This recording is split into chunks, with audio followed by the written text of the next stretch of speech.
Before you say a word in a meeting, your physical choices are already doing the talking. A slumped spine or crossed arms broadcast hesitation, signaling a lack of authority before the agenda is even opened. This flowchart illustrates the mechanics of embodied cognition theory.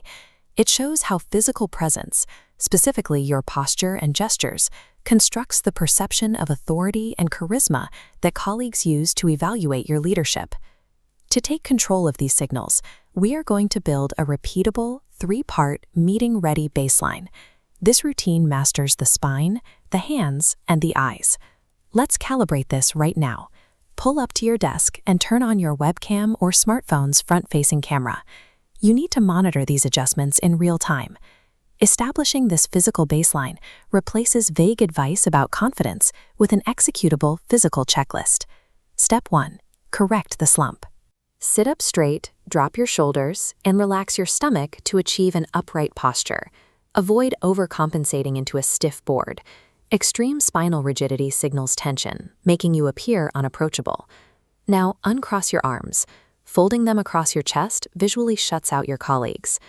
To solve restless hands, we use the power sphere. This invisible bounding box extends from your belly button up to your eyes. Keep conversational gestures within this box. Moving hands inside this zone projects composed, authoritative energy. When you aren't speaking, anchor your hands. Use the computer gesture, hand to chin, to show you're processing information, or simply rest one elbow on the arm of your chair. Locking the spine into an expansive posture and assigning the hands a specific geographical zone neutralizes nervous fidgeting. Now let's tackle the eyes, starting with the failure point of the creepy stare. Forcing unbroken eye contact creates an aggressive, unnatural environment for everyone at the table. The triangle technique creates natural eye contact by connecting 3 points on a colleague's face: the left eye, right eye, and nose.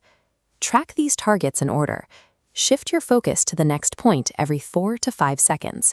This rhythm triggers the release of oxytocin in your colleagues, a biological response that builds trust and puts them at ease.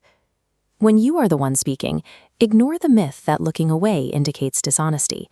In reality, breaking gaze is a necessary part of cognitive processing. Practice taking a processing break. Briefly look away from the camera to gather your thoughts without hesitation. Re-establish your gaze on the triangle as you deliver your core point. A structured gaze formula transforms a potentially intense interaction into a trustworthy exchange. Look at your camera feed right now and verify that all 3 components are locked: an expansive spine, hands in the power sphere, and eyes ready for the triangle. You have replaced vague intuition with a physical routine that generates authority. Schedule a low-stakes 5-minute virtual meeting with a friendly colleague. Your sole mission is to execute this checklist during that call. Mastering these external mechanics will eventually rewrite your internal feelings of anxiety through the body-brain feedback loop. Executive presence is the result of this calibrated, repeatable physical routine.